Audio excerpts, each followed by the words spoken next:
A very good morning, class. I am here to start a new topic today, that is wealth. In the last class, we saw the differences between value and price. Today, we are going to come across a new term that is called wealth. You need to understand this term. What happens when you hear the word wealth? What comes to your mind first? What is the wealth?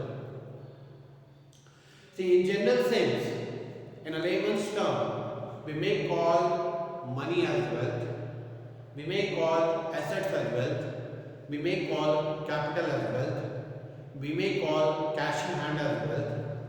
Anything which we feel like has some economic power in it, we can call it as wealth. But do the same definition stands true for wealth in economics? See, in economics, we have to understand the economical aspect first. The second important aspect that we need to understand is from the value point of view or from the utility point of view, whether a particular good has a utility or not. So, in economics, wealth is all about the value.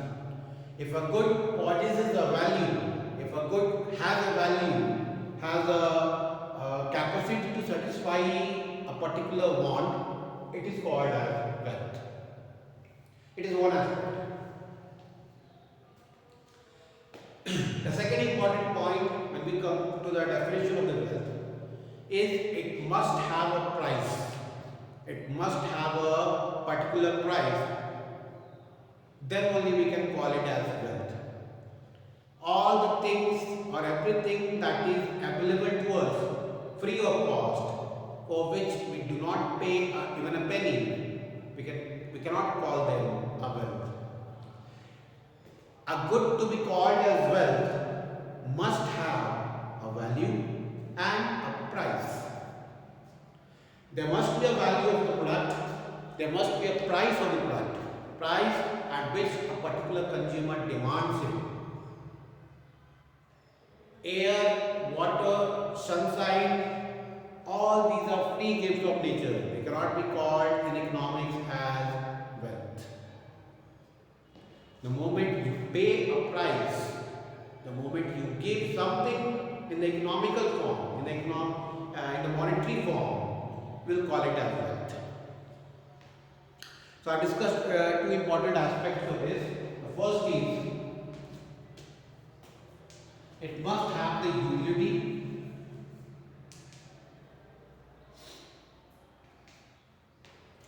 The second point is there must be a price.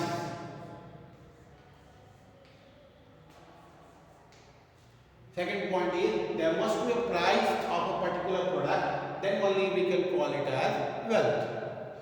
The third point is it must have the feature of being transferred, or we can call it as transferability.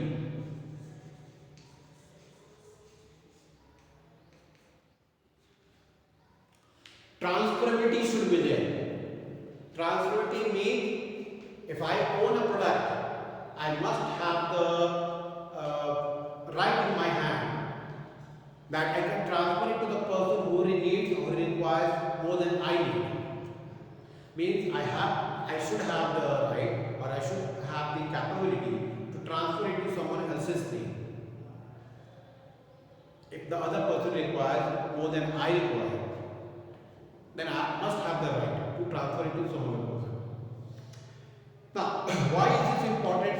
Why is this point important that it must have the transferability? The reason is there are certain things which cannot be transferred. There are certain things which cannot be transferred.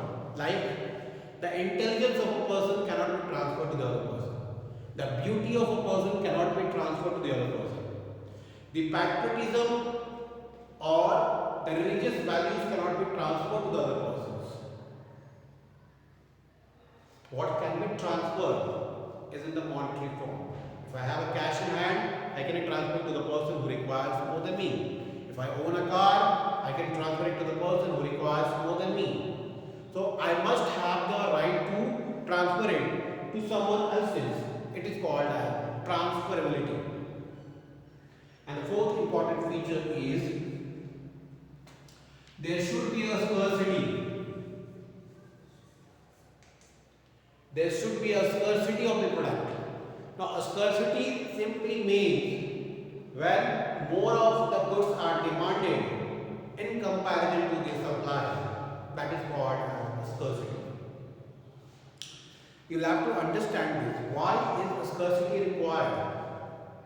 Why is this scarcity required? The reason is when a thing is less in supply, you give higher value to that particular product. A thing which is freely available, you do not pay attention or do not utilize it in the most effective manner.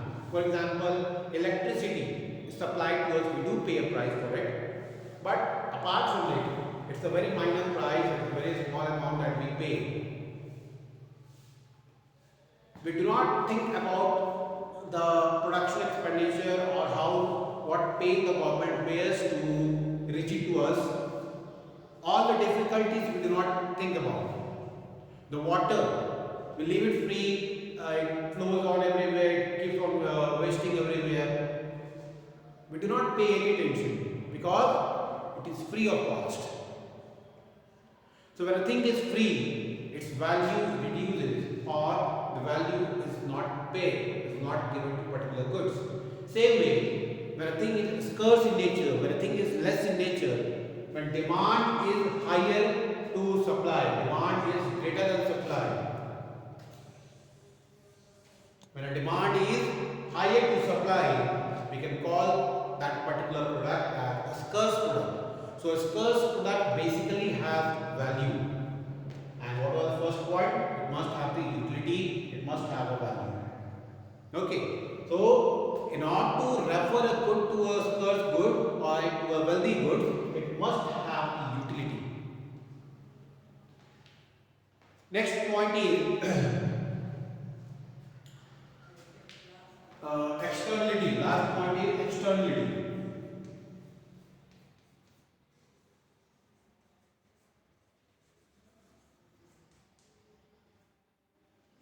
Externality. There must be external existence of a particular product. Then only we can transfer it to the required person. Now externality is all about there are certain things which are internal to us, like the intelligence of a person, the beauty of a person, the happiness of a person. We cannot be transferred to the other person. No matter on a direct need, even if someone else is required, we cannot transfer it to the other person. We can only transfer it when we have the power to transfer. So these things are such which cannot be transferred to the other person. So the moment we put ourselves into a boundary, the moment we limit ourselves, that particular goods cannot be shifted onto the others, cannot transfer to the others, then we can call them as, we cannot call them as wealth, but rather those goods will not be termed under the dictionary of wealth in economics. Keep in mind, these are the features of the wealth in economics only. It is not that these are equally sound in other terms here. In economics, a thing can only be called as wealth when it has a value, when there is a scarcity, when it can be transferred, and when a particular price is charged for a particular product. The moment you have the capacity, you have the purchasing power, you will be the owner of the wealth. So this was about the characteristics of wealth. The next topic is a very short topic only. It's the forms of wealth. What are the different forms of wealth? So the first is individual wealth. Individual wealth is one which is owned by the individual. When a person owns it, that is called as individual wealth. Second is social wealth. Social wealth is the wealth which is owned by the society. When the whole society owns a particular product, that is called as social wealth. Example of social wealth is the parks. In a society, you see the parks where people come and sit for the meditation, do yogas, do some regular exercises, or keep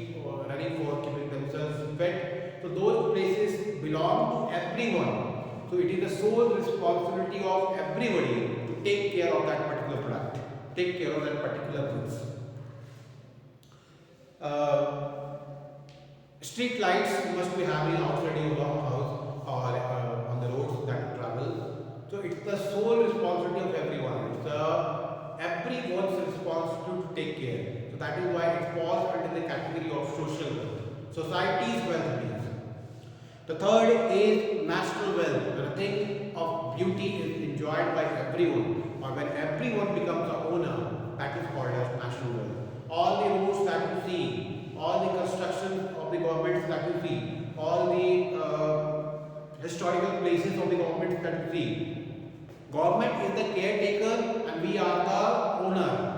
It belongs to us only. So it's our duty to take utmost good care of that particular product. Now, national wealth is again subdivided into parts: reproducible and non-reproducible assets. Reproducible assets are those which can further add on wealth, which can further add on some income to the person who owns it. For example, museum, National Museum, which is owned, which the government is the whole and sole caretaker. Now, the moment we go for a visit, since it's a national wealth, we go for a visit, we pay a price for it. We take tickets, we purchase tickets and go. The moment we enter and enjoy the beauty and come out, we paid a price for it. That price has turned out to be the revenue for the government or income for the government. So that is again a reproducible assets. Means an asset which was constructed once, which was built once, which was made once, have been giving income, have been giving revenue on a regular basis. So that is called reproducible assets. Whereas non-reproducible assets are those which cannot give any sort of income. But all the free goods, free gifts of nature falls under the category of non-reproducible goods. Okay.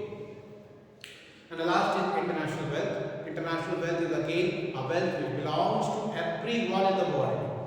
Everyone is the owner. Everyone is the caretaker. That is international wealth. All the international organizations like UNICEF, WWF, all this belongs to everyone. It's the whole responsibility of everyone. When you become owner, the responsibility follows on. So the responsibility is to take the good and the utmost care of that particular product. Thank you, class. In the next class, we shall deal with the welfare aspect of the economics. Till then, take good care.